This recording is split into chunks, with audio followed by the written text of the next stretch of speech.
confronted in a relationship or interaction that you care about, so much is going to come to the surface. And we do have to actually sit with those tough moments and really decide for ourselves whether other people have good intentions or not, or, you know, have hopes and dreams for you. We have to figure it out for ourselves, and that's really important, being a mother or not a mother, like for anyone. Welcome to the Empowered with Immigrant Parents podcast. Here we talk about how to unlock your fullest potential, live more of the life that you've been dreaming of, while taking care of yourself, your parents, your loved ones in a way that works for you. We're going to do all that and leave the patterns of self-sacrifice, negative self-talk, and the guilt from what I call the repay cycle behind. I'm Allison Ly, and using my background as a licensed mental health therapist, being a mom of two, and a child of immigrant parents myself, I am here to help you feel empowered with stories, tips, and tools to help you get more of what you once thought was impossible. So let's get to it. Hey, welcome back to the Empowered with Immigrant Parents podcast. I am your host, your coach, Allison Ly. Thank you for being here. And if this is your first time listening, welcome. You're in for a treat today because today's episode is going to be a replay of a panel that I was on with two other amazing individuals. This was an event held by Asian Mental Health Project back in May of this year, 2026, on Mother's Day, and the panel was called Honor Your Motherhood. Now, before you turn away, even if you're not a mother or a parent, this episode is going to be relevant for you because we not only talk about motherhood and what to do with that, but it's a lot of generational things, right? Like generational trauma, generational patterns, dynamics in families, and in self-care that really impacts us. And we talk about how to really be aware of that, but honor what you need and what you're feeling, especially as a mother. But even if you're not a mother or a parent, there may be nuggets you can take away. And the beauty of having a panel is you may take away different things from different people, and I think that's really amazing. So a couple episodes back were some reflections and questions that weren't addressed on this specific panel that you're going to hear today. So if you're interested in hearing more about this and just this topic, go back a couple episodes and you should be able to catch those. Asian Mental Health Project hosted this event, Honor Your Feelings Fest. When you hear the episode, you'll hear someone introduce all of us, and that is Nicholas Zhao. He was hosting the event. All the links will be in the show notes for Asian Mental Health Project and the two panelists, which is Sarah and Faith Ann. Follow them, check out Sarah's mental health services and her group practice, as well as Faith Ann and her artwork and just all that she's doing in the community. So go ahead and check out those links in my show notes when you're done, and I hope you enjoy and really take some time to honor yourself, however it is that looks like for you as you hear this or after you hear this.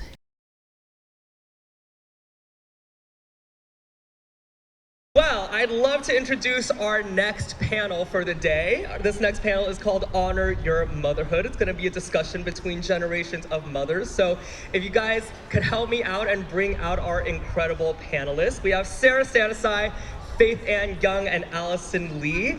And Faith Ann Young's artwork is actually on display in the tea room if you checked that out already. So now you're going to get to meet all three of these lovely ladies. So let's bring them out.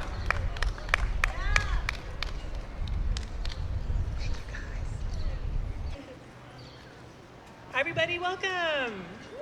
Hi. I'm Sara Stanizai. I'm a licensed marriage and family therapist and the owner of Prospect Therapy. We're a queer and trans affirming practice based in Long Beach, California since 2018. All of our clinicians are licensed and we're part of the communities that we serve, which primarily focuses, like I said, on the queer and trans communities and also first gen and people with diaspora backgrounds. And I'll let my illustrious colleagues introduce themselves. Hi, my name's Faith Ann Kiwa Young, and I'm an artist, mother, activist, community activator. I do a lot of installation works, including the installation inside, which is called Kibo Nobori. Often I'll print different photo composites onto chiffons and transparent textiles to create a temporary safe space for the community to process, talk, connect, reflect, slow down. And in the tea room currently, I endorse you all to, in some time during this festival, to go in and write a message of hope. You can also draw and just relax. It's meant to be a little bit of a sanctuary. And anyway, I'm really honored to be here. I've done 2 installations for Honor Your Feelings Festival in the past, and so it's lovely to see this tradition grow and to be brought to the JACCC, and I'm so honored to be on the panel. Woo woo! Hi everyone, I'm Allison Ly. I'm a mental health therapist, LCSW, as well as a coach. I'm a mom of 2. I am second generation. My parents came from Vietnam, and I thought I was Vietnamese and Chinese for most of my life until college, but I'm actually no, I said it wrong. I still think that. I am actually 100% Chinese, but I speak Vietnamese. And I really love working with adults with immigrant parents and really empowering them to know all their options, to know what they can do with the circumstances they're in, how they can support their loved ones while also still taking care of themselves and do the things that they want to do without engaging in self-sacrifice, engaging in guilt and having so much negative self-talk. And that's truly a passion of mine, and I'm so honored to be here and to share the stage with these wonderful people, and thank you for being here. I think I have a little bit of an icebreaker. Nice. Okay, ready? Get ready. This is okay. What is something you have done recently to treat yourself? Ooh. Okay, I'll take it. Okay. One of the things that I've made sure of is, because we move at such a quick pace these days, and especially as an artist, an installation artist, I'm part of many different kind of community activities and residencies and shows and things. And so one thing I've been doing is going to my favorite Thai food restaurant by myself. Nice. After Lala Rice. It's in West Side. If anyone's West Side, type that in. But I think I'm an artist as well, so I can't do maybe some of the more expensive forms of pampering. But for me, having Thai food at lunch by myself, writing in my journal, is the ultimate luxury, really, and blessing. And I've really started to use that in my practice. For it's so important to find these moments of you're doing it. Yeah, Good job, you. Honestly, I think time alone is extremely luxurious. Yeah. So shout out to you. For me, I really like drinking boba. So I have 2 kids at home, so one's 1 and one's 4, so I don't leave the house very often. So my treat is getting it delivered to my house. But if I'm feeling very wanting to treat myself, I go to Chicha and order myself 2 bobas and save 1 for the next day. But my go-to drink is a green milk tea with boba and half ice. Okay, I'm writing it down. I'm gonna send you. Yeah. Okay. Thank you. How about you, Sarah? I feel like they're all food related. Huge surprise. Honestly, a bowl of rice with whatever else on it. I'm sorry, but it really hits. So you can put whatever you want on it. But yeah, this is super capitalist of me. I'm sorry, but getting food delivered to my house is like pun intended, chef's kiss. But people bringing me food is definitely a way of self-care. So we're here really to talk about motherhood, which is a very complex topic. I actually am not a mother, but I had a mother, and the intersection of that role in our mental health and how it impacts our relationships.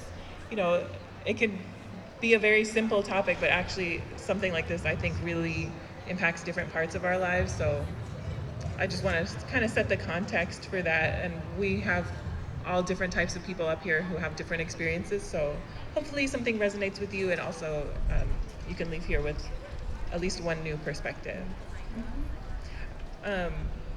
We were just talking about having time alone as the ultimate luxury, and I'm curious, whoever would like to answer this question, how do you create space for yourself or others to process memories, or, you know, we talk about, as therapists, we're always talking about processing emotions. What even is that? But how do you create space for yourself or for others to process memories or emotions and find some sort of healing? Go first. For me, the number one question I like to ask, and I have to ask it multiple times, whether it's to myself or to the people I'm working with, is really, how are you feeling? Because I think I work primarily with adults with immigrant parents, and there's a lot of responsibility, a lot of desire to help our families, our parents, our children, whoever it is. And it's really hard sometimes to get into the practice of thinking of what we need and what we're feeling. And so I would encourage you all, and this is something I do, to ask yourself at least 3 times, really, what are you feeling? Because it can be like, I think I need to do this because my mom wants that, and that's not really what we're feeling. And if we're not used to actually verbalizing what is going on for us, it can be very hard. So all we got to do is practice. And I really think tapping into our bodies and listening to what our bodies are telling us is also really important, because a lot of times, again, it can be very easy to be in our heads, talk ourselves out of something, or justify why someone's doing something, and not really tap into like honoring our feelings, which is why we're here, right? We want to really respect that and just have space for that. And I think that's really important. I don't know if you want to answer, or if you have another question that you want to move toward. Yeah, I can talk about space. I think it for sure seems like a luxury. I'm a mom of 2, and as part of an art practice, you're often supposed to have a studio. But that in Los Angeles can be harder at times. So I've been a bit of a studio nomad, but I just finished a residency with the city of Santa Monica, where I had a studio. And around the same time, I lost my father from early onset dementia, and it was quite precious sometimes to have an actual physical space where I can just be me, and I endorse that. You know, that again can be such a luxury, but even if you carve out a little corner for yourself, I create little altars, you know, where I have the time to light incense and really think about where I am right now, and to commune with my ancestors, and to just really connect and be present. And then similarly, you know, I think there's such a thing as physical space, but then also sort of the mental space. And so I love living in Los Angeles, and like spaces, this festival creates space, right? You just being here is so important, because you're making time for yourself and to talk about processing and healing and connecting with one another around that. And so I've gotten kind of weird with the various modalities. I don't even think that's a thing, to be weird about it, but really trying to figure out what works for me, right? And so yoga is an important practice for me. Somatic work has just been, woo, so powerful. Tell people about it.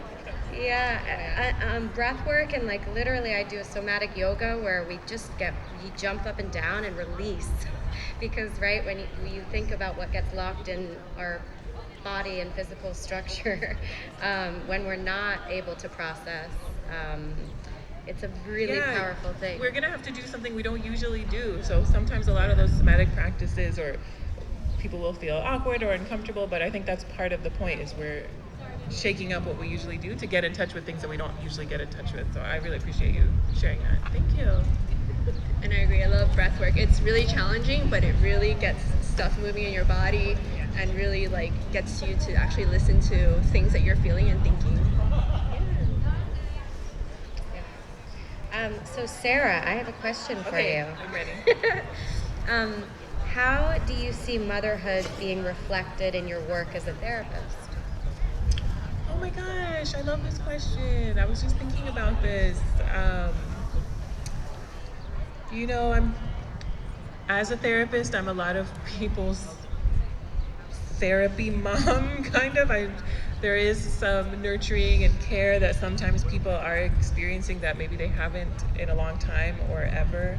And part of how therapy works is we are providing that regard to you. We do care about you, but it's helping you learn how to model that. We're modeling that so that you can also learn how to do that for yourself. I was just talking about this recently. You know, there's really only one or two unconditional loves that people should have in their life. Okay, no, there should be three. But that unconditional love from a parent to a child, and also unconditional love from ourselves to ourselves. And then I said three because also animals, like we just should have unconditional love for animals too. And whether we're in a relationship or with our friendships or any other relationship, therapeutically, sometimes a lot of our issues come from not having or not feeling like we had unconditional love, and so we might not know how to give that to ourselves. And when we start to recognize that we didn't have it, we internalize that, we blame ourselves, and we think we need to earn love. We are critical or punishing of ourselves. We're always trying to push ourselves, and subconsciously or not, we might think like, well, if I just do these things, then I will be worthy and I will be happy and I will get those things that I want. And I think we've all experienced some form of that where, let me just get to the next thing. Like if only I do this, then I'll be happy, right? And we see those people who are like just happy, and I'm like, how are you, whether they're successful or whatever, they're still happy. And I think it's because people have learned how to have that unconditional positive love for themselves and realize that you don't have to earn it. It's not your responsibility to like reach some particular milestone. It's more about giving that to yourself. And that, you've probably heard the buzzword of like reparenting yourself. That's a little bit of what that is learning how to believe in your own inherent value and then act on that and practice that regardless of whatever outside measures you're trying to find. And so in my work as a therapist, yeah, we talk about that, but also we feel it. I'm showing that to people so your body starts to remember what that feels like, and it becomes easier to practice that for yourself. I didn't even rehearse that. I'm really proud of that answer. Woo! Yeah, shivers.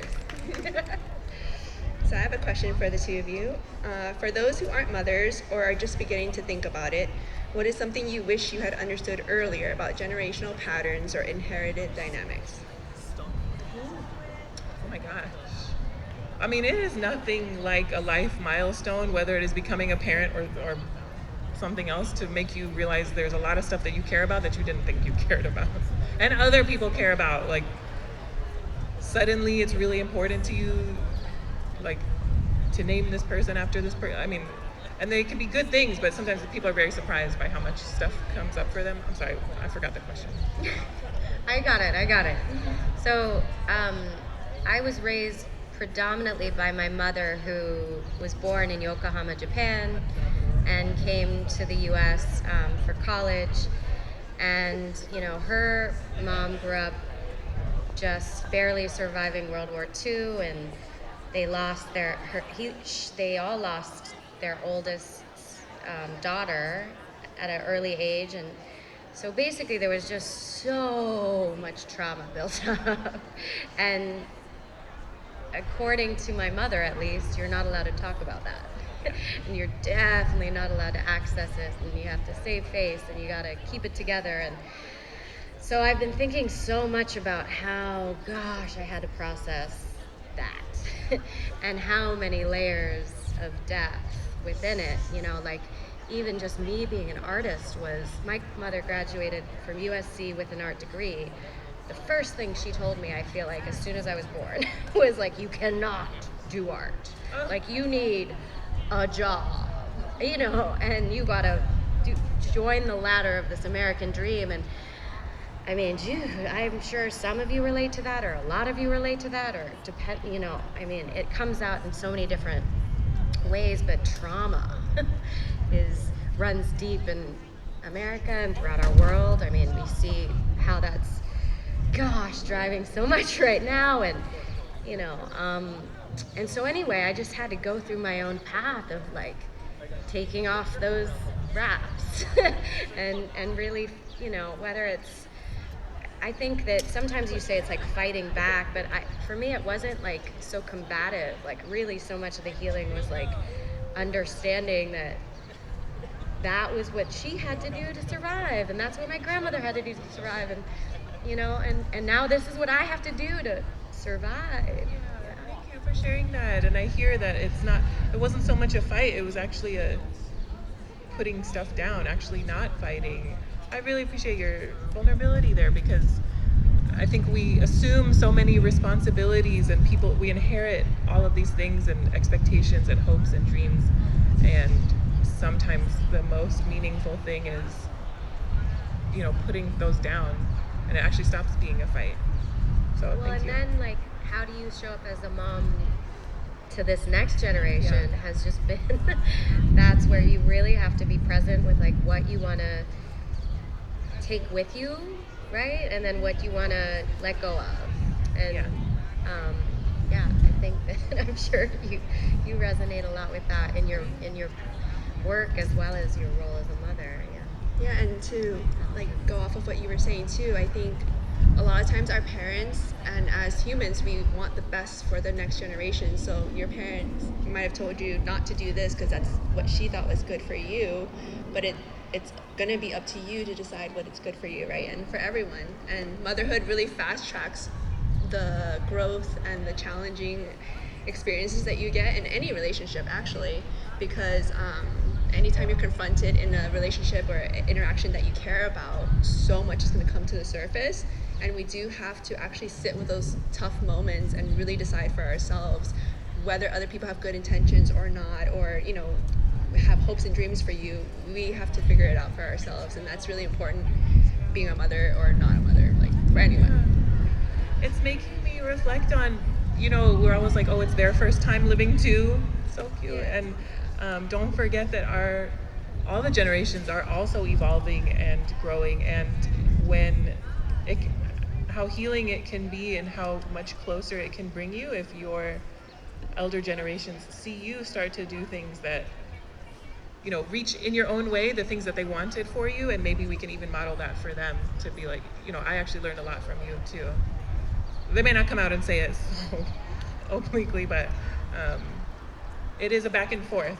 So I think that is also why it's important to take care of ourselves. Thank you. Yeah, and like I think when I first came to this festival, I think it was 3 years ago for the first time, I was so inspired by, there was an array of performances and talks and just like seeing, especially, I'm millennial. I always mess that up, but I think I'm millennial. But just like Gen Alpha and Gen Z, Alpha, and whatever comes after that. There's a Gen Alpha right now? I'm pretty sure, yeah. I've been hanging out with Gen Alpha. There they are. Yeah, there they are. They're in the house. Shout out to you all.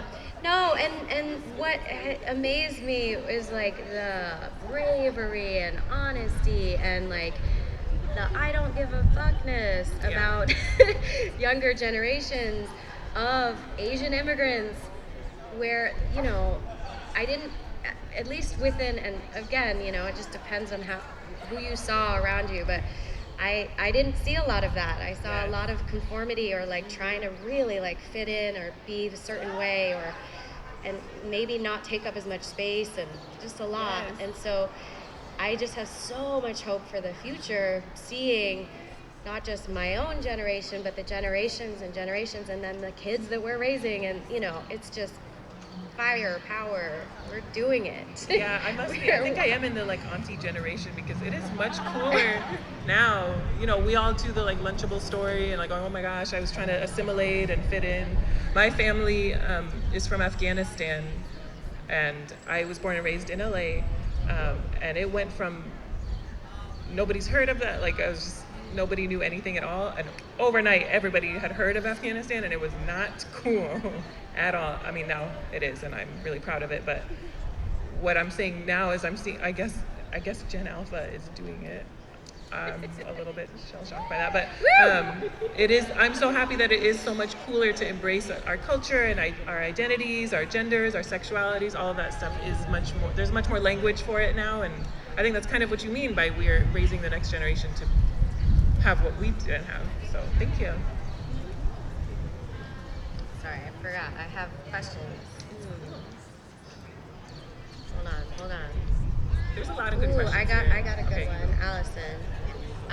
As mothers and daughters, how do you define what you owe to your parents, your children, and yourself? Ooh, that's a good question. So the simple, idealistic answer I have is obviously take care of yourself so you can take care of other people. Because if you aren't, then you cannot take care of other people. And as an adult with immigrant parents and people who have immigrant parents, there's so much more obligation, responsibility, love, and care to do more for other people that's not always possible. So there's this framework I've created called the repay cycle. There's 4 stages to it, and there's the awareness, there's the repay, self-sacrifice, and mixed emotions, and it starts back up again to the awareness. When there's the awareness that we have to care for our immigrant parents or our parents in general, there might be an internal desire to care for them. Like I wanted to support my family because I knew I spoke English better. I was learning English. I was, more tech savvy. All of those things, and I wanted to support them. Then there was this external pressure from the schools, from my parents, and sometimes people that experience it from their families, who are expected to like drop and do everything for their family, right? And when we have that awareness, we do the repay, which is the paperwork, the driving, the calling, the choose a career for our parents. Let's do this because it's financial stability. And then when we do that so much, it becomes self-sacrifice, and we actually hurt ourselves, and we get into this mixed emotions of feeling guilty, I'm not doing enough. Then we start feeling resentful that we're doing too much. Then we get angry, we get sad, we feel lonely because no one else seems to understand what's happening for us. Then we go back to the awareness of like, well, I'm the only one that can do it, and I want to do this, I'm supposed to do this.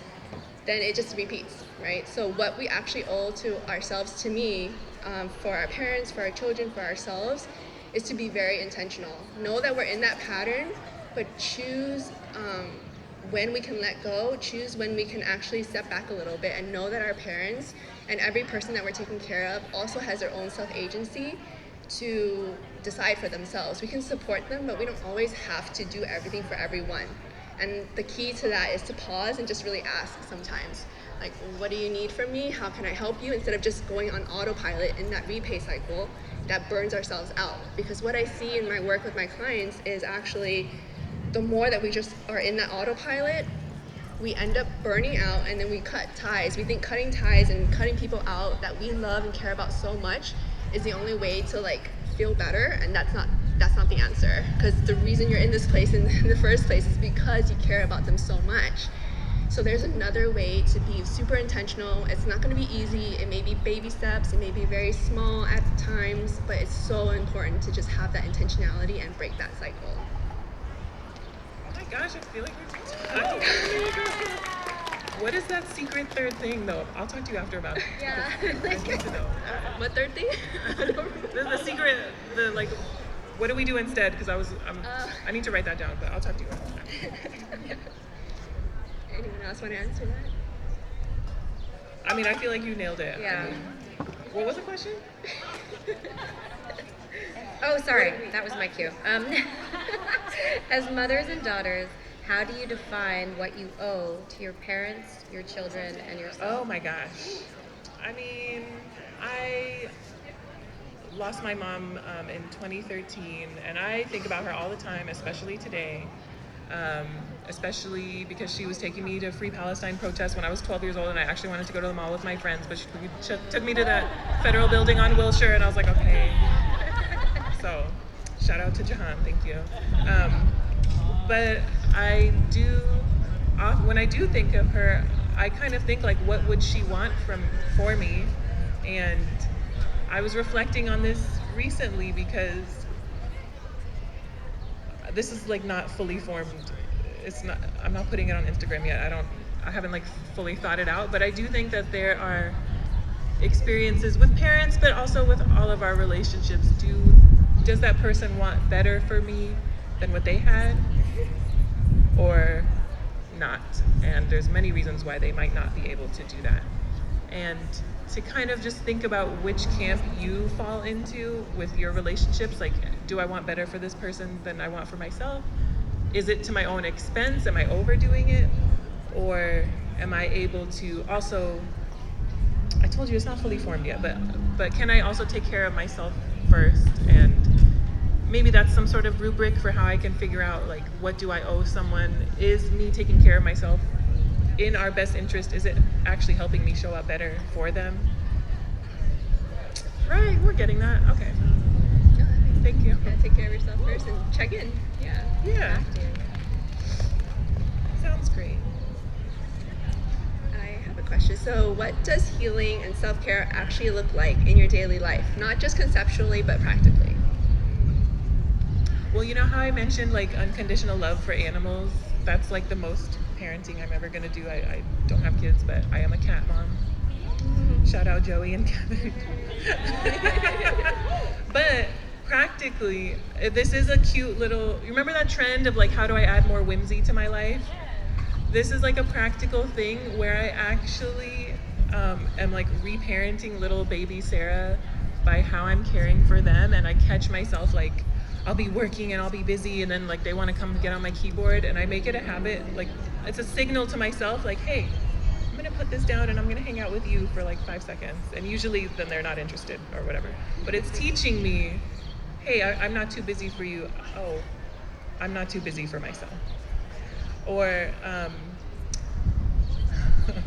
super gonna tell on myself right now, but I'll leave the house and I'll always like, okay, be good. And I stopped doing that, and now I say be medium. And I'm telling myself, when I go out into the world, like, you don't have to be good and perfect and whatever. Just be medium. And like, I know, cute. I was adding whimsy to my life, but the way that we care for others can also be a signal for, you know, as parents, you're like, well, am I doing as I say? Like, am I doing that for myself too? So that's my answer. Yeah, I think I talked about this a little in the beginning.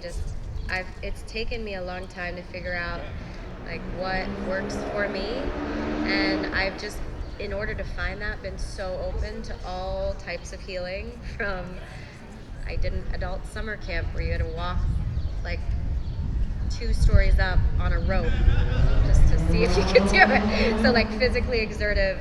I did a marathon. Oh, let's list them all.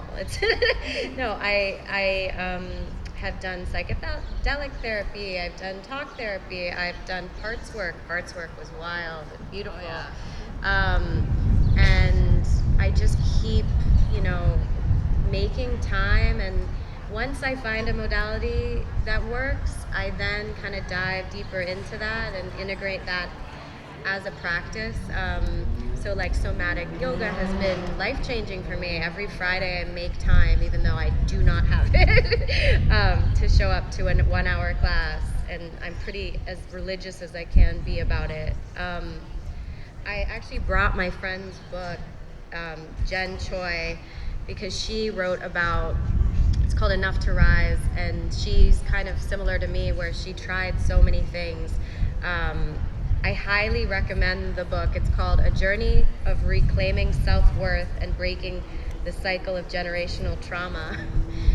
She grew up in Chinatown in San Francisco to 2 parents who, her dad worked at a restaurant as a server, and her mom made portraits of tourists on the wharves, fishermen's wharves. And because they did so much, she remembers starting at the age of 4, there wasn't enough money for babysitters, so they left her at home by herself at 4. And anyway, she also lost them quite early, both of them, one consecutively after another. And so in the book, she just writes about how she had to heal from that, and then the layers within of, like the choices that they had to make to have her survive as a child in America. And man, it's hard. So anyway, and what I liked about the book is there's these little kind of like passages or takeaways at the end of each chapter of how you can kind of integrate the learnings. And anyway, I don't know, that's one other example, but just, I think I would love, if there's one thing that you guys leave with, is just like to find what works for you, but like get out there and see, because everyone's different, and so like explore these booths and talk to other people and see what's working for them, and yeah, it's a fun process really to heal, right? Yeah, it can be fun.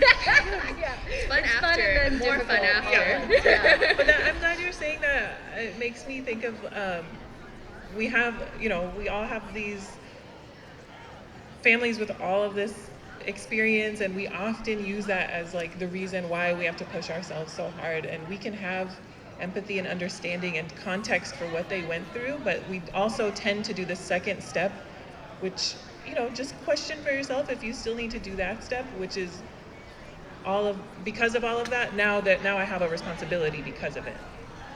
All of that is still true. Those are all still facts. And then I tell myself, and sometimes I make up a lot of this, sometimes I'm also getting it from people directly, but because of this, then I have to do this. And we can just sever that connection. It doesn't have to mean that. It can also mean that I could show appreciation in other ways. It can also mean that I understand why they are the way they are. It doesn't have to also mean that I have to do X, Y, and Z thing. Because sometimes the connections I make are like really, I'm like, oh my gosh, I have to be able to like, I don't know, I'll just like come up with stuff that I have to do, and I'm like, wait, if I really inquire about it, I'm like, oh wait, I don't know how I got from my parents went through this, that now I have to do this thing. I'm like, that doesn't really, I can just choose not to do that. So that's what I'm getting from what you're saying. And when people talk about self-care, it almost doesn't matter what the self-care act is. I think, like I said earlier, it's something that sends me a signal that, oh, I matter, and I have unconditional love for myself, and I'm worth taking care of. So whatever sends you that signal, it might be having time alone. It might be, for me, it is actually driving in my car with the AC on and then the windows down at the same time. And I'm like, oh my God, we're just like really being wild out here. But to me, that signals like, it's okay. It's okay if you waste like 25 cents of gas doing this, like it's fine. But anyway, I won't be doing that today. It's really hot. Yeah, I wouldn't right now is such a hard weighted time too. So like, Yeah. I think, and I've literally started a art practice of creating temporary spaces made out of textile that blows in the wind, and where we have moments of slowdown and pause, because just even that is wildly resistant. It's an act of resistance to everything that's going on, but so wildly needed. I think that the way that we're at this weird intersection of technology and politics and hyper consumerism, and right, I mean, just so much going on and so many inputs, and trying to create space for oneself, and then also if you're able to for community is so needed. And just to be like kind to ourselves for all of that. Gosh, we deal with a lot every single day, and so yeah. I think we have time for one more, just to wrap it up, because we're almost out of time. Is there a question we're dying to ask? Not dying, sorry. Wanting to ask? I feel like we covered a lot of mine, but I have a good one. Okay, so what's one thing you've consciously chosen to keep from how you were raised, and then one thing you've chosen to leave behind? So for me, I really want to keep my Vietnamese language as best as I can. I'm not proficient at it, but I'm teaching it to my 4-year-old, and I'm planning to teach it to my other daughter as well. I think it's really important to have that connection as much as I can and make it fun. One thing that I do want to leave behind is my parents' tendency to be apologetic, to taking up space, to not wanting to ask for more, and kind of settling sometimes, and that's a work in progress for me my whole life. And I think that's really powerful, because you just never know what you're going through, what you're experiencing, how by sharing that with someone, whether large scale, small scale, how impactful it could be to help them not feel alone. And I think a lot of times, especially adults with immigrant parents, mothers can feel so alone in their experience when we're all kind of feeling the same things, but in different ways, in very unique ways. And it's just so powerful to take up space, share it, and let others know how they can support you. Sure. So one thing that I'd like to bring forward, especially on my maternal side, you know, there was this complete like gambate, like you can do it, persevere, the strength, especially amongst these women. Like I'm named Faith Ann after my grandmother Faith Akiko and my mother Ann, and there's this element of, especially my grandmother was just such a strong woman. In her 60s, she opened up one of the first Japanese sushi restaurants outside San Francisco in Alameda, and she just kept going, and it was so beautiful to see sort of her revolutions through so much hardship, and also perhaps not a lot of opportunity to create that. So definitely carrying that forward every day, along with her name. And then to leave behind, though, was really there's so much strictness and literally like sometimes corporal punishment, but just like, you know, a lot of the hard stuff that we also, you know, I was told not to talk about. And so definitely, I think this generation, and that's maybe across the board in the US and internationally, right? Perhaps we're over pandering to our kids at times too. It's like I'm still trying to rock the balance of like, I'm leading and I love you. We're doing like medium gentle parenting. Yeah, exactly. Medium gentle parenting. Still need to come up with the name tag and wear it. But just finding that balance and really, like being, and also I've had to work really hard to be very authentic.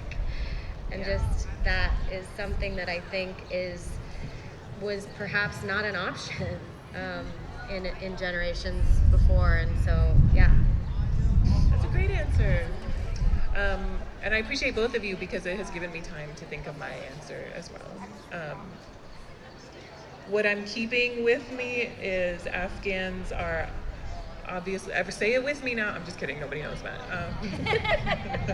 Afghans are known for their hospitality and welcoming to guests, and it's a really deeply held code for all of us, so I'm keeping that. I throw great parties. Excuse me. We also are known for our great style. I wish I could keep that, but it's better to you. And sort of deliberately, but not on purpose, I don't know. My mom also was an LMFT, and I ended up being an MFT too, so I'm keeping that too. What I'm leaving behind, though, is what will people think and what will people say. Just leave me out of it. That's none of my business. You know, the back of my outfit is none of my business either. So what I'm leaving behind is worrying too much and making so many of my decisions based on what, especially people I don't know and don't talk to and don't contribute to my life. I'm not worried about what they will say or think. Thank you, everybody, for a great panel. And what a wonderful way to honor our motherhood today. Yeah. Shout out to you too, so respect. Still mother to your cats. Come on. Happy Mother's Day, yeah. Thank you, Carrie, for organizing this. Thank you. Thank you. Sarah, I want a dinner invite. Yeah. Hey, if you found this episode or any other episodes helpful, insightful, relatable so far, get on my email list as well. This is where you would get actionable tips, relatable tools, and it's just a space where you can feel connected and have the support and tools that may be beneficial for you as you're embracing how to unlock your fullest potential as an adult with immigrant parents. So go to heyallisonly.com/email to get on the email list, and I will talk to you there.